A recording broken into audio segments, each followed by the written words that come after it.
The 23rd cycle of the Great Contraction had bled the galactic civilization dry. I am Strategos Xylarian of the Viridian Hegemony, and from my command bridge, the holographic projections of our dwindling energy reserves and collapsing supply chains were a colder, more insidious enemy than any we had ever faced. For millennia, the stellar Concord had been the zenith of galactic order, its might built on the precision of its war machines, the intricate efficiency of its logistics, and the unshakable might of institutions like the Grand Strategic Reserve and the Interstellar Resource Exchange. We were superior, we were conventional, and we were, by all quantifiable metrics, facing annihilation. The established galactic order and impending crisis. The threat had arrived not with a declaration of war, but with a silent, consuming hunger. They were the Void Heralds, and their advance was not a campaign of conquest, but of absolute consumption. Worlds that once hummed with the rhythmic thrum of our manufacturing hubs, planets rich in the exotic minerals vital for our hyperdrives and energy shields, became barren husks. Their valuable resource nodes were stripped clean, their industrial capacity extinguished, their critical supply lines severed. The Interstellar Resource Exchange, once a vibrant nexus of commodities and strategic assets, was now a ghost market, its data feeds flickering with the echoes of vanished wealth.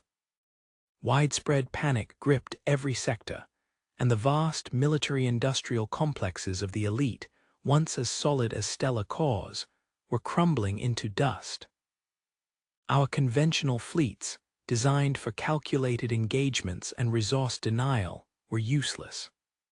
The Void Heralds didn't adhere to cost-benefit analysis. They simply consumed. Our immense strategic reserves, once the envy of the galaxy, were proving to be merely finite stockpiles against an infinite maw. Every military loss was compounded by the logistical devastation and the insolvency of member worlds. The very concept of a universal basic energy stipend was being debated, a ludicrous notion just a few cycles ago, now a desperate whisper on the wind as core worlds faced power rationing. The problematic species, humanity's stand-in. The suggestion, when it came, was met with a stunned silence from the Grand Strategic Council. It was uttered by N. Vikale, a lower-ranking diplomat from the obscure, perpetually neutral Syrinx Collective, a species known for its unconventional, almost artistic approach to resource management and minor, often baffling, trade dealings. They dared to speak the forbidden name, the unforeseen. They possess unique qualities, Kale had stammered, their bioluminescent tendrils dimming with nervousness. Their history, while chaotic, demonstrates an adaptability to resource shortages and periods of extreme scarcity.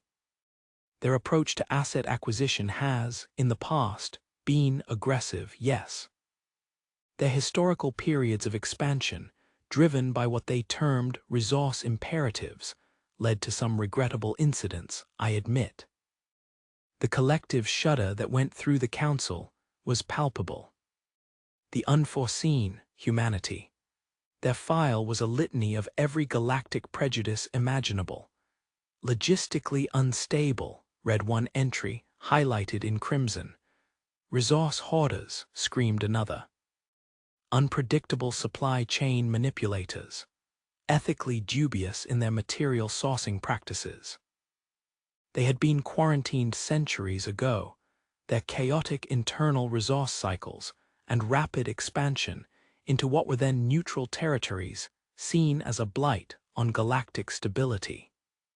There were even whispered allegations of them manipulating galactic futures contracts for rare Earth elements during a minor, distant resource correction, though nothing was ever definitively proven.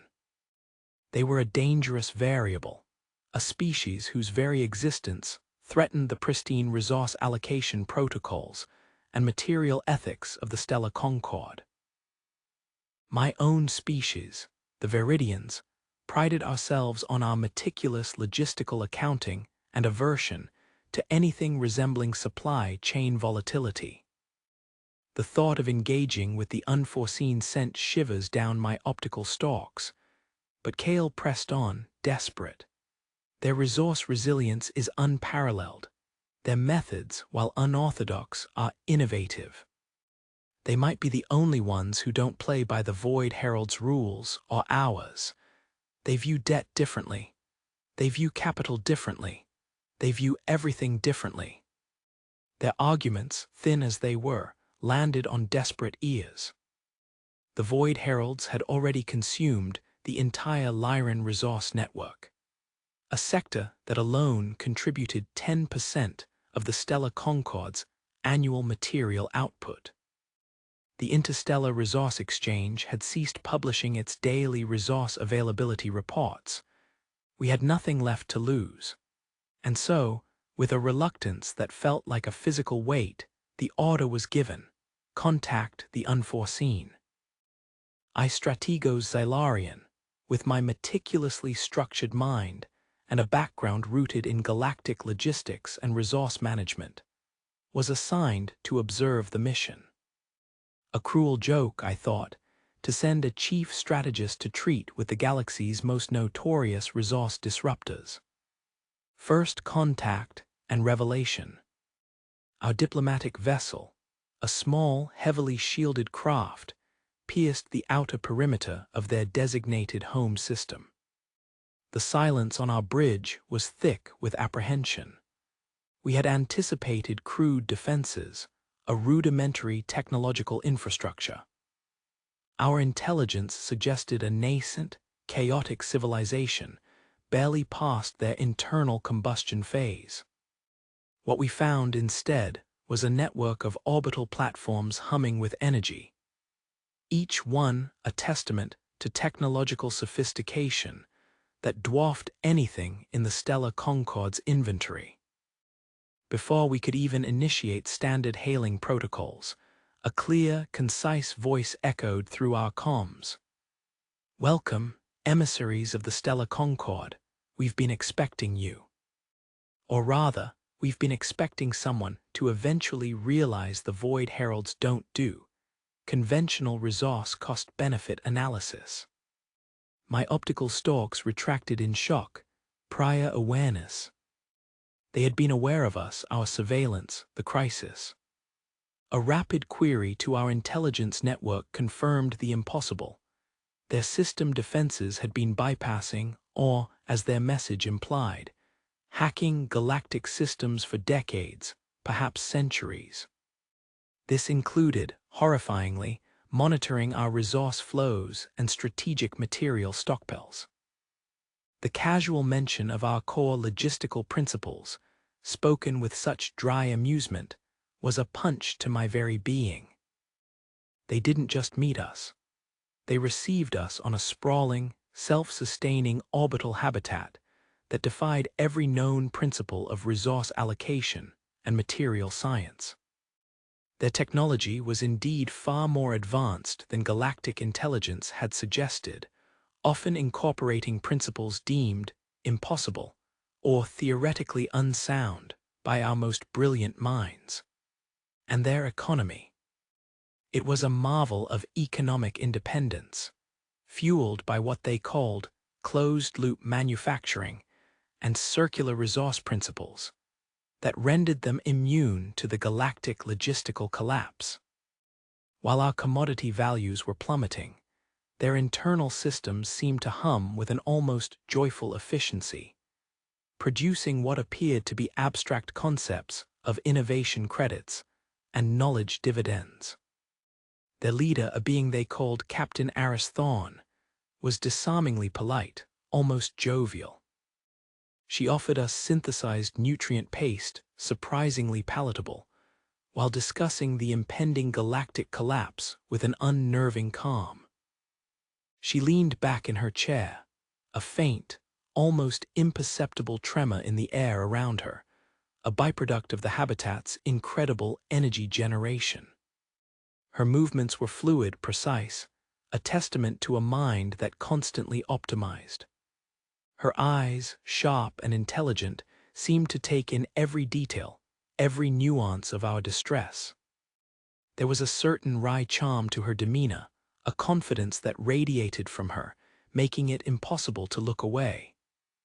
"So, you finally decided the Void Heralds are bad for galactic business, have you?"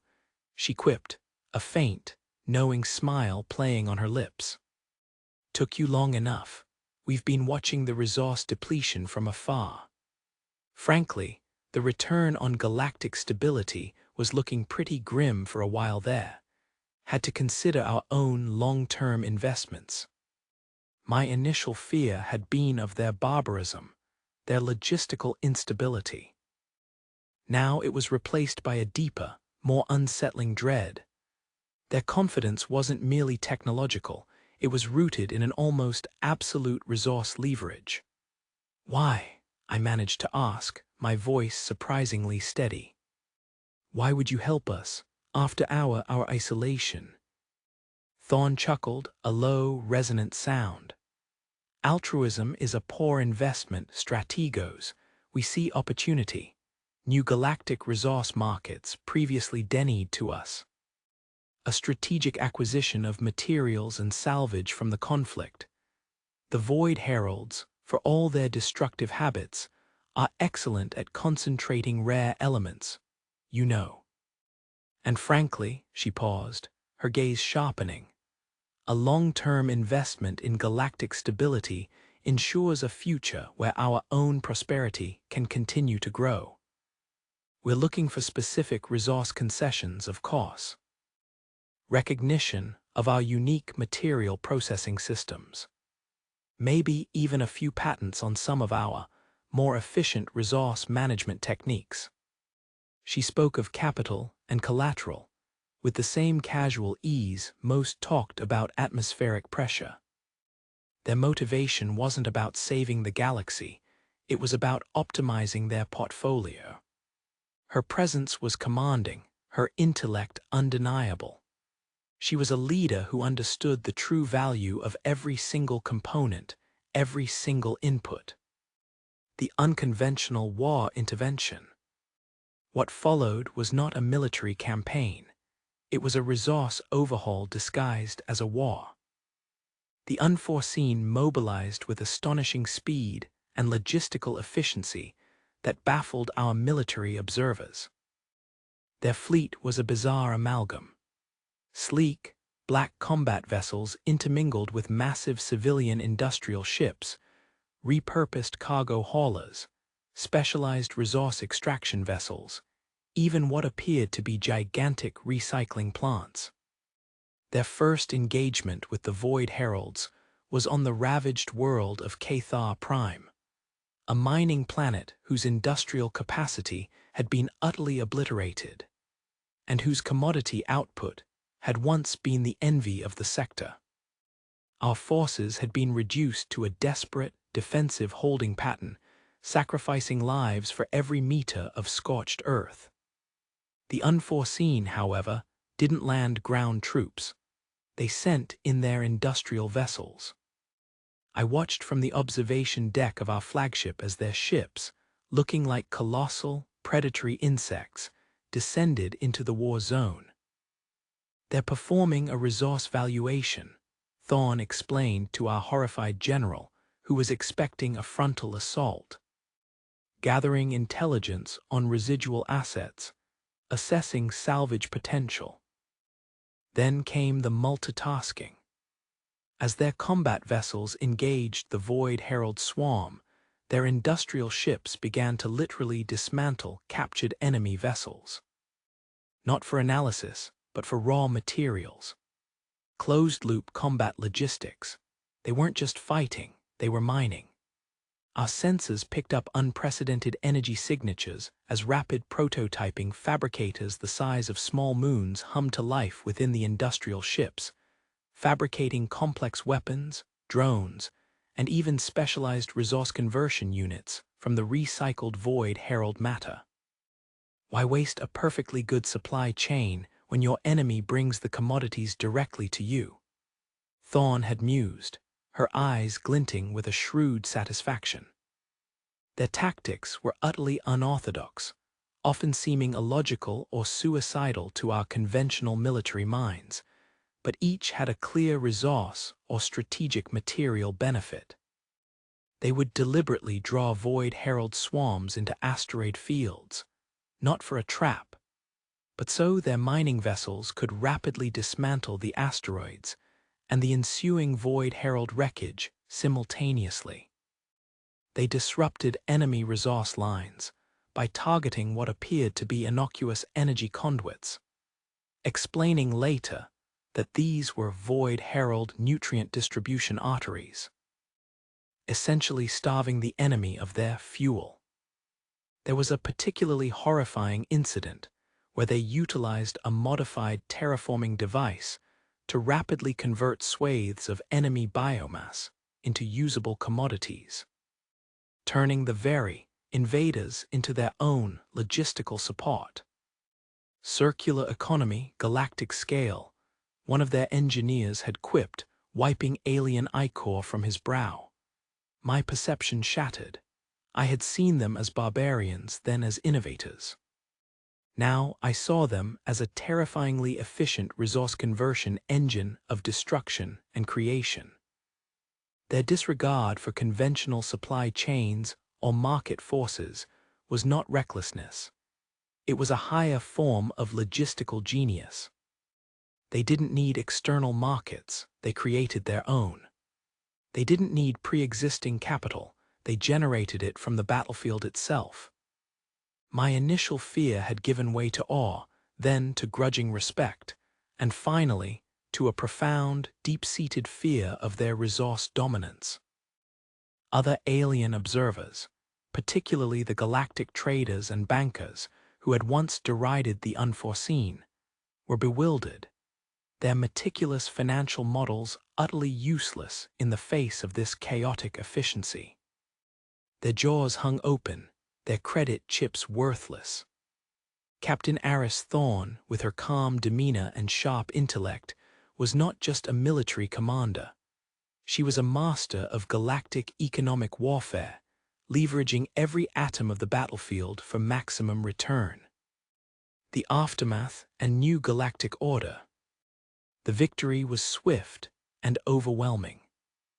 The Void Herald threat, which had crippled our galactic civilization, was neutralized in a matter of cycles, with remarkably low casualties on the unforeseen side compared to our prior failures. The aftermath, however, was where the true shift began. The galactic economic landscape was fundamentally altered. The unforeseen now held significant resource leverage, controlling vast tracts of reclaimed territory rich in prime minerals. They had also acquired unprecedented technological patents on their closed-loop manufacturing and rapid prototyping methodologies, and through their strategic engagements, had gained control over several critical trade routes that had been choked by the Void Heralds. The Galactic Council, humbled and desperate, formally lifted all quarantines and prejudices. Negotiations began for their full integration into the Stellar Concord. This included new resource-sharing agreements, revised material sourcing regulations, and complex supply chain protocols. They didn't demand tribute, they demanded a seat at the table, with terms of resource recognition that forced us to fundamentally reevaluate our long-held principles of credit and capital. Their innovation credit system, previously dismissed as an academic curiosity, was now being seriously considered as a supplemental galactic currency for intellectual property. The resolution was far from a simple, happily ever after. In discussions with Captain Thorn and her pragmatic logistics expert, a human named Logistics Chief Lena Rostova, who seemed to view every conversation as a potential investment opportunity in future efficiency, The double-edged nature of their acceptance became glaringly apparent. Our past isolation, Thorn had observed, her eyes twinkling with a peculiar amusement, was perhaps more dangerous than our current presence. Not just militarily, but economically. You saw us as a contagion, but we were merely a highly volatile market force waiting to be unleashed. Rostova added, integrating us will be a challenge. Our approach to resource growth might be disruptive to your existing credit systems. We tend to prioritize return on investment over traditional material ethics when the stakes are high. We see opportunities where you see crises.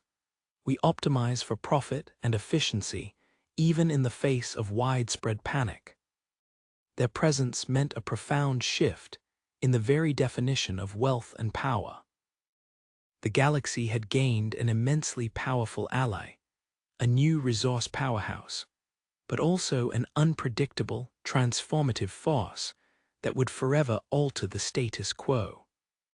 The interstellar resource exchange, once omnipotent, now found itself consulting with unforeseen resource analysts who spoke of economic warfare and long-term investment strategies with a chilling pragmatism.